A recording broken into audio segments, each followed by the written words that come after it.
ତୁମର ଅସୁସ୍ଥତା ବିଷୟରେ ଚିନ୍ତା କର ନାହିଁ।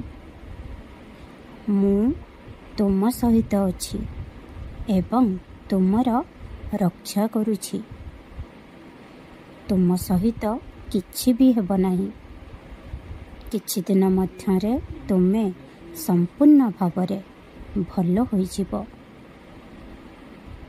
ପରିସ୍ଥିତି ଯେତେ ବଡ଼ ବି ସମସ୍ୟା ନେଇକି ଆସୁନା କାହିଁକି, ଏତିକି ମନେ ରଖ ଯେ ତୁମର ସାଇ ତୁମର ବାବାଙ୍କ ସାମ୍ନାରେ ପ୍ରତ୍ୟେକ ସମସ୍ୟା ବହୁତ ଛୋଟ। ମୁଁ ବୁଝିପାରୁଛି ଯେ ତୁମର ପରିସ୍ଥିତି ଏବେ ବହୁତ କଠିନ ଏବଂ ମୁଁ ଏହା ମଧ୍ୟ ଜାଣେ ଯେ ତୁମକୁ ଲାଗୁଛି କି ଏବେ କିଛି ବି ହୋଇପାରିବ ନାହିଁ। କିନ୍ତୁ ପିଲାମାନେ, ମୁଁ ତୁମକୁ ସାହାଯ୍ୟ ପଠାଉଛି।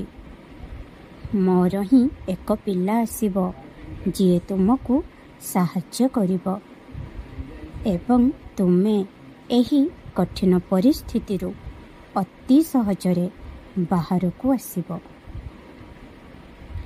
ବହୁ ଶୀଘ୍ର ତୁମେ ଏକ ନୂଆ ଚାକିରି ପାଇବ ଏବଂ ମୁଁ ଚାହୁଁଛି କି ଯେତେବେଳେ ତୁମକୁ ତାହା ମିଳିଯିବ ତେବେ ତୁମେ ମୋତେ ଭେଟିବା ପାଇଁ ଶିରିଡ଼ି ଆସିବ। ମୁଁ ତୁମର ଶିରିଡ଼ିକୁ ଆସିବା ପାଇଁ ପୂର୍ଣ୍ଣ ବ୍ୟବସ୍ଥା କରିବି। ଦେଖିବ ତୁମର ଏଥରର ଶିରିଡ଼ି ଯାତ୍ରା ପଛଥରଠାରୁ ବି ବହୁତ ସ୍ମରଣୀୟ ହେବ।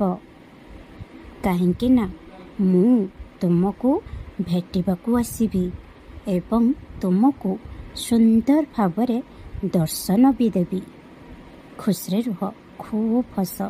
ମୋର ଆଶୀର୍ବାଦ ସବୁବେଳେ ତୁମ ସହିତ ଅଛି। ରାଜାରାମ ସବୁବେଳେ ଜପ କର। ହନୁମାନ ଚାଳିଶା ପ୍ରତ୍ୟେକ ଦିନ ପାଠ କର। ଭଗବାନ ତୁମର ମଙ୍ଗଳ କରିବେ। ଓମ୍ ସାଇରାମ, ଜୟ ସାଇରାମ।